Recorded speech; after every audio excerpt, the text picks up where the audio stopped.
નમસ્તે વિદ્યાર્થી મિત્રો, જ્ઞાન સેતુ ધોરણ 7 અંગ્રેજીની અંદર આજે આપણે વિલ યુ વેકઅપ વિશે અભ્યાસ કરીશું. સૌથી પહેલાં છે સિંગ ધ ફોલોઈંગ પ્રેયર. અહીંયા એક સરસ મજાની પ્રાર્થના આપેલી છે, તે ગાવાની છે. God be in my mind and in my thinking. God be in my eyes and in my looking. God be in my ears and in my listening. God be in my hands and in my doing. God, be in my legs and in my walking. God, be in my heart and in my feeling. તો ભગવાનને શરીરના દરેક અંગમાં વાસ કરવાનું અહીંયા કહેવામાં આવેલું છે. જોઈએ ત્યાર પછી આગળ. નીચે આપેલ વિકલ્પોમાંથી યોગ્ય વિકલ્પ શોધીને ખાલી જગ્યામાં લખો તથા તેનું યોગ્ય કારણ જણાવો. તો અહીંયા કાઉન્સમાં થોડાક શબ્દો આપેલા છે, તે દરેક શબ્દ ખાલી જગ્યામાં જ્યાં આવતો હોય તે યોગ્ય રીતે મૂકવાનો છે. એક એક્ઝામ્પલ આપેલું છે. પેલું છે what will you drink. Drink એટલે પીવું. તમે શું પીશો? તો અહીંયા ઘણા બધા શબ્દ આપેલા છે. Milk, rose, early morning, school, rice and dal. તો પીવા માટે તો મિલ્ક જ આવે, તો જવાબમાં મિલ્ક લખેલું છે. હવે કહ્યું છે કે તે તમે શા માટે પીશો? તો કારણ કે ઇટ હેઝ એનર્જી, તેમાં ખૂબ તાકાત રહેલી છે એટલા માટે. ત્યાર પછીની બીજી ખાલી જગ્યા છે તે આપણે ભરવાની છે. What will you it. It એટલે ખાવું. તો ખાવા માટે ઉપરની ખાલી જગ્યામાંથી કોઈ એક શબ્દ પસંદ કરીએ. તો ખાવા માટે ઉપરની ખાલી જગ્યામાંથી આવશે રાઈસ એન્ડ દાલ. તો શા માટે આપણે રાઈસ એન્ડ દાલ ખાઈશું? તો ઓપ્શન આપેલા છે it is tasty, it is hot, it is sweet. તો જવાબ આવશે ઇટ ઇઝ ટેસ્ટી. ત્યાર પછી આગળ જોઈએ. ત્રીજું વોટ વિલ યુ સ્મેલ. તો ખાલી જગ્યામાંથી જવાબ આવશે રોઝ. રોઝની સ્મેલ શા માટે આપણે લઈશું? કારણ કે ઇટ ઇઝ બ્યુટીફુલ, તે સુંદર છે. ચોથું વેર વિલ યુ ગો. તમે ક્યાં જશો? તો જવાબ આવશે સ્કૂલ, શાળાએ જઈશું. શા માટે શાળાએ? તો જવાબ છે ટુ સ્ટડી, અભ્યાસ કરવા માટે. પાંચમી ખાલી જગ્યા છે વેન વિલ યુ વેકઅપ. તમે ક્યારે ઉઠશો? તો જવાબ છે અર્લી મોર્નિંગ, વહેલી સવારે. શા માટે? ટુ એક્સરસાઇઝ, કસરત કરવા માટે. તો એ રીતે આગળના જવાબ જોઈએ. Count and write. બાળમિત્રો, અહીંયા જુદી જુદી બે આકૃતિ આપેલી છે, એક સ્ક્વેર અને એક ટ્રાયેંગલ છે. આ બંનેની અંદર વિવિધ આકારો આપેલા છે અને એમાંથી પણ જુદા જુદા સ્ક્વેર અને ટ્રાયેંગલ બને છે. સૌથી પહેલી આકૃતિ છે, એની બાજુમાં એનો ક્વેશ્ચન આપેલો છે. How many squares R there in the picture. Square એટલે ચોરસ. ચિત્રમાં કેટલા ચોરસ છે? તો જવાબ આવશે 6. 6 એટલે 6. તો હવે ગણીએ આપણે. બાજુની આકૃતિમાં જે કલરવાળી લાઈન છે તે કલર બદલશે એટલે આપણને ચોરસ ગણાય જશે. 1, 2, 3, 4, 5, 6. તો આ રીતે 6 સ્ક્વેર ત્યાં બને છે. બીજો ક્વેશ્ચન છે how many triangles are there in the picture. Triangles એટલે ત્રિકોણ. ચિત્રમાં કેટલા ત્રિકોણ છે? તો ગણીએ આપણે ત્રિકોણ. 1, 2, 3, 4, 5, 6. તો જવાબ આવશે 6. ત્રીજો પ્રશ્ન છે how many glasses R there in the picture. ચિત્રમાં કેટલા ગ્લાસ છે? તો ગ્લાસ ગણીએ આપણે. 1, 2, 3, 4. તો જવાબ આવશે 4. ચોથો પ્રશ્ન છે how many animals are there in the picture. બાળમિત્રો, આ ચિત્રની અંદર ઘણા બધા પ્રાણીઓ, પક્ષીઓ અને જીવજંતુ આપેલા છે. આપણે ફક્ત એનિમલ્સ ગણવાના છે, ઇન્સેક્ટ કે બર્ડ ગણવાના નથી. તો એનિમલ્સ એટલે પ્રાણી. તો જુદા જુદા પ્રાણી છે. ટોટલ પ્રાણી 16 છે. તો જવાબ આવશે 16. Study the table. અહીંયા એક ટેબલ આપેલું છે. સૌથી પહેલાં છે સ્ટોલ નંબર. જુદા જુદા સ્ટોલ હશે એટલે એને નંબર આપેલા છે 1 to 10. ત્યાર પછી છે એક્ટિવિટી. એક્ટિવિટી એટલે પ્રવૃત્તિ. દરેક સ્ટોલ ઉપર જુદી જુદી પ્રવૃત્તિ થાય છે. ત્યાર પછી છે નેમ ઓફ ધ કોઓર્ડિનેટર. દરેક સ્ટોલનું સંચાલન કોઈને કોઈ વ્યક્તિને આપેલું છે. તો કોને આપેલું છે તેનું નામ અને એનું લિસ્ટ અહીંયા આપેલું છે. તો આ રીતે ટેબલ છે એના આધારે આપણે આગળની માહિતી ભરવાની છે. Answer the question. એક્ઝામ્પલ છે how many stalls will be there at Balmela. એક બાળમેળાનું આયોજન છે. આ બાળમેળાની વિગત આપણે આગળના ટેબલમાં જોઈ એના આધારે જવાબ આપવાનો છે. તો જવાબ છે there will be 10 stalls at Balmela. બાલમેલામાં 10 સ્ટોલ છે. હવે ક્વેશ્ચન છે એના જવાબ આપણે આપીશું. Who will be the coordinator of the rangoli stall. તો રંગોલી સ્ટોલ જે છે એના કોઓર્ડિનેટર કોણ છે? Miss Ritaben Kher will be the coordinator of the rangoli stall. Second question, Jigar wants to perform action songs. At which stall will he go. જીગરને action સોંગમાં performance આપવું છે તો તે કયા સ્ટોલ ઉપર જશે? આન્સર છે he will go to the stall number 3. ત્રીજા નંબરના સ્ટોલ ઉપર તેણે જવું પડશે. Third question, vote will you make A stall number 1. પહેલા નંબરના સ્ટોલ ઉપર તમે શું બનાવી શકશો? Answer I will make paper work A stall number 1. Paper work એટલે કાગળ કામ.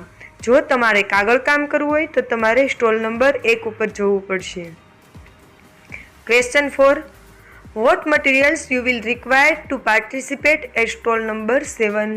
સ્ટોલ નંબર 7માં તમારે ભાગ લેવો હોય તો કઈ કઈ વસ્તુની જરૂર પડશે?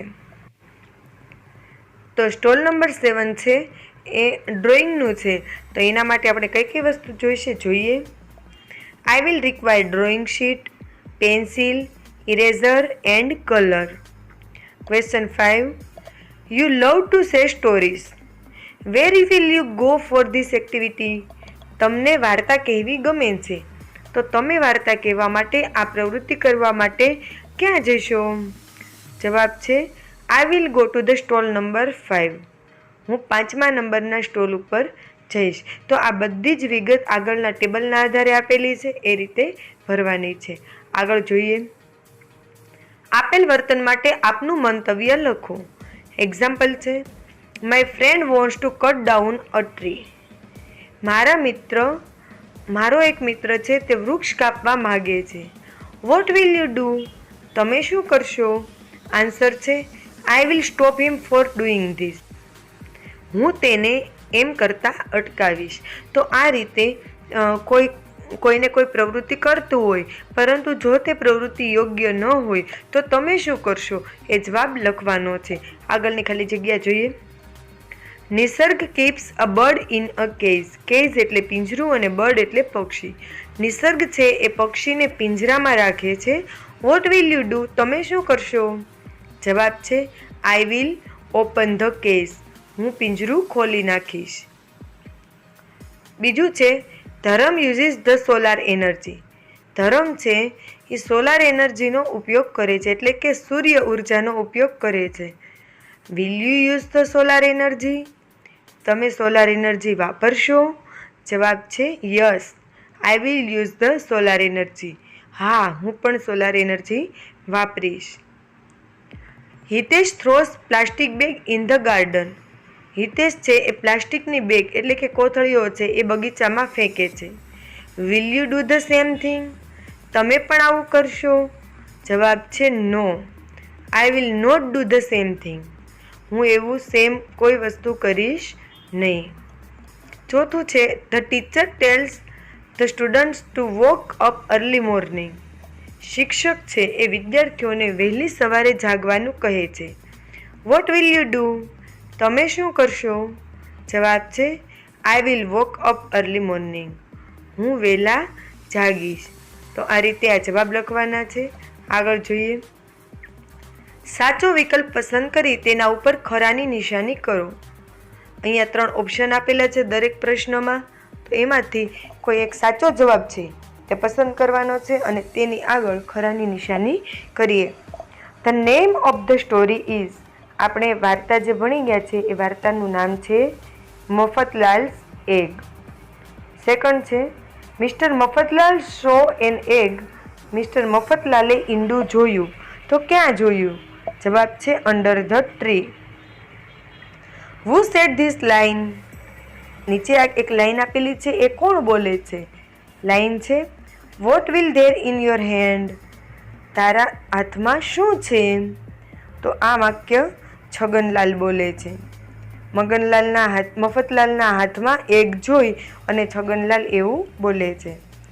ચોથું છે mister Mafatlal will sell hens and eggs to become. Mister Mafatlal છે એ મરઘી અને ઈંડા વેચવા માગે છે. શા માટે વેચવા માગે છે? શું બનવા માટે? તો to become a rich. The egg slipped from છગનલાલના હાથમાં એક ઈંડું હતું અને તે પડી જાય છે. તો શાના કારણે પડે છે? ફિંગર, એની આંગળીઓમાંથી તે લપસી જાય છે. આગળ જોઈએ. Complete the dialogue based on the story. સ્ટોરીના આધારે નીચે આપેલો ડાયલોગ છે કમ્પ્લીટ કરવાનો છે. ખાલી જગ્યા આપણે જાતે પૂરવાની છે, પરંતુ તે ઉપર સ્ટોરી આપેલી છે એના આધારે. Mafatlal says, aha an egg, I am very lucky. Chhaganlal says, hello Mafatlal, what is there in your hand? Mafatlal says, an egg, it will make me rich. Chhaganlal says, an egg will make you rich? How come? Mafatlal says, I shall not eat this egg. I shall put in my pocket. It will be warm there. Soon a chick will come out the egg. તો આ રીતે આપણે આ paragraph પૂરો કરીશું. આગળ જોઈએ. Look at the map and answer the question. એક નકશો આપેલો છે અહીંયા. નકશાના આધારે આપણે પ્રશ્નોના જવાબ આપવાના છે. સૌથી પહેલો પ્રશ્ન છે you want to go to library from your school. અહીંયા તમારી શાળા છે અને લાઇબ્રેરી અહીંયા છે. તો તમારે શાળાએથી લાઇબ્રેરીમાં જવું છે. How will you rich there? તમે ત્યાં કઈ રીતે પહોંચશો? તો શાળાએથી લાઇબ્રેરીએ જવા માટે આપણે આ રીતે રસ્તો પસંદ કરીશું. તો આ રીતે લાઇબ્રેરીમાં પહોંચી શકાય. તો એના માટેનો જવાબ આપણે ઇંગ્લિશમાં લખીશું. I will take a right turn from school. સ્કૂલમાંથી રાઇટ ટર્ન એટલે આ સાઈડનો ટર્ન લઈશું. I will walk for 200 metres. અહીંયા 100 મીટર આપેલું છે, એટલું આ બીજું અંતર દેખાય છે, એટલે જવાબમાં 200 મીટર્સ લખેલું છે. તો સૌથી પહેલાં આપણે સ્કૂલેથી નીકળી અને રાઇટ ટર્ન લીધો અને પછી 200 મીટર્સ એટલે 200 મીટર્સ ચાલીશું. And will take a right turn, પછી પાછો રાઇટ ટર્ન લઈશું ટુ રીચ લાઇબ્રેરી, એટલે અહીંયા લાઇબ્રેરી આપણે પહોંચી જઈશું. તો આ રીતે આગળના જે પ્રશ્નો છે એના જવાબ આપણે નકશાના આધારે કરવાના છે. You are the railway station and you want to go to the bus station. How will you go? તમે રેલવે સ્ટેશને છો અને તમારે બસ સ્ટેશને જવું છે. તમે કઈ રીતે જશો? તો જવાબ છે I will take right turn and walk 80 metres. Then I will take left turn. After 100 metres I will reach the bus station. ત્રીજું છે which route will you take to reach the temple from the bank. બેંકથી મંદિરે જવા માટે તમે કયો રસ્તો પસંદ કરશો? I will take left turn and walk 100 metres. Then I will take right turn. Then I will reach the temple.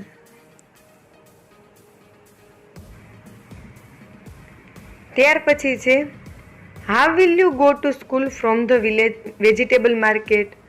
Vegetable market એટલે કે શાક માર્કેટ છે, ત્યાંથી તમે શાળાએ કઈ રીતે જશો? જવાબ છે I will take right turn and walk. Then I will take left turn. After 100 metres I will take right turn and I will reach the school. Solve the riddles. અહીંયા થોડાક ઉખાણા જેવું આપેલું છે, તે આપણે ઉકેલવાનું છે.